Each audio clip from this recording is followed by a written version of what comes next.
Iran war में Trump ने जोड़ा नया चैप्टर। अपनी ही सेना पर ट्रंप की सर्जिकल स्ट्राइक। क्या ईरान युद्ध में बुरे फंसे हैं ट्रंप?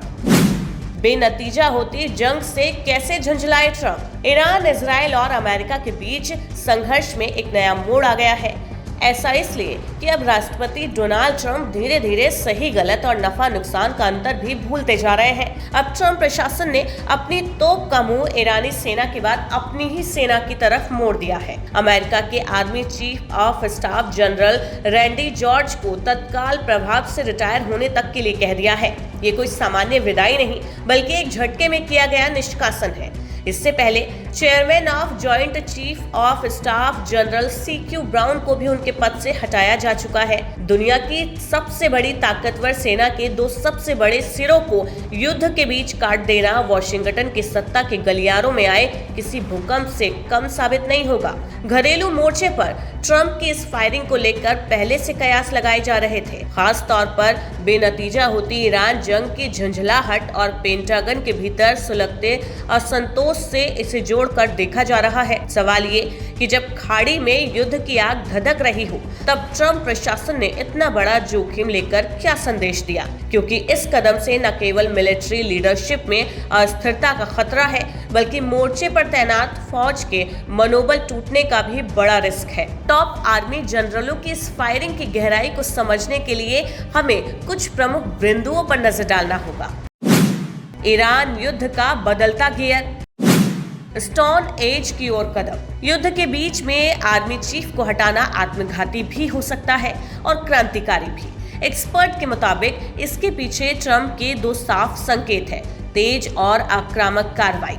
ट्रंप ने हाल ही में कड़े शब्दों में कहा था वो ईरान को स्टोन एज में भेजने की ताकत रखते हैं और अगले 2-3 हफ्तों में इस अभियान को निर्णायक मोड़ पर ले जाना चाहते हैं। पुराने जनरलों पर अक्सर अत्यधिक सावधानी बरतने और अंतर्राष्ट्रीय कानूनों के जाल में उलझने का आरोप लगता रहा है। ट्रंप को ऐसे वॉर फाइटर्स चाहिए जो उनके दहशत और दबदबा वाले हमले की योजना को बिना झिझक और बिना किसी कानूनी दुविधा के लागू कर सके।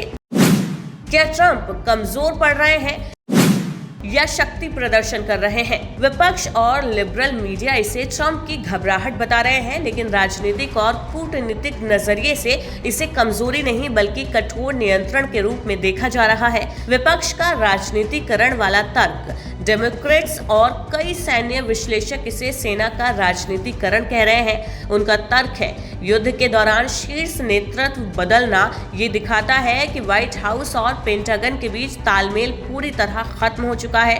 ये सेना के भीतर गुटबाजी पैदा कर सकता है। ट्रंप का सफाई अभियान। ट्रंप इसे कमजोरी नहीं बल्कि सफाई कह रहे हैं। उनका संदेश साफ है, वो किसी भी ऐसे अधिकारी को बर्दाश्त नहीं करेंगे जो उनके आदेशों या उनकी युद्ध नीति पर सवाल उठाए या वेट एंड वॉच की पॉलिसी अपनाए। वो उनकी शक्ति प्रदर्शन की वो शैली है जहां वो खुद को एकमात्र निर्णायक कमांडर इन चीफ के रूप में स्थापित कर रहे हैं। यूनिफाइड कमांड से बातचीत की रणनीति। ये बदलाव महज पदों का फेडरल नहीं बल्कि ट्रंप की यूनिफाइड कमांड रणनीति का हिस्सा है। ट्रंप उन जनरलों को चुन चुन कर हटा रहे हैं जो पिछले प्रशासन के समय नियुक्त हुए थे। वो चाहते हैं पेंटागन में केवल वही लोग हों जो उनके अमेरिका फर्स्ट विजन और ईरान के प्रति जीरो टॉलरेंस वाले रवैये के प्रति 100% वफादार हों। ऐतिहासिक जोखिम, अस्थिरता का डर। इतिहास गवाह है कि जब भी किसी राष्ट्र ने सक्रिय युद्ध के दौरान अपने कमांडरों को बदला है, उसके परिणाम अक्सर विनाशकारी रहे हैं। वियतनाम से लेकर इराक युद्ध तक कमांड और कंट्रोल में जरा सी भी देरी या भ्रम 1000 सैनिकों की जान ले सकता है। जनरल रैंडी जॉर्ज और CQ ब्राउन जैसे अधिकारियों को हटाने से सेना के मध्य और निचले स्तर के अधिकारियों में असुरक्षा की भावना पैदा हो सकती है। अगर नए नियुक्त जनरल केवल जी हुजूरी के आधार पर आए और उनके पास जमीनी हकीकत का अनुभव कम हुआ, तो ईरान जैसे भौगोलिक रूप से कठिन देश में अमेरिका बड़ी मुसीबत में फंस सकता है।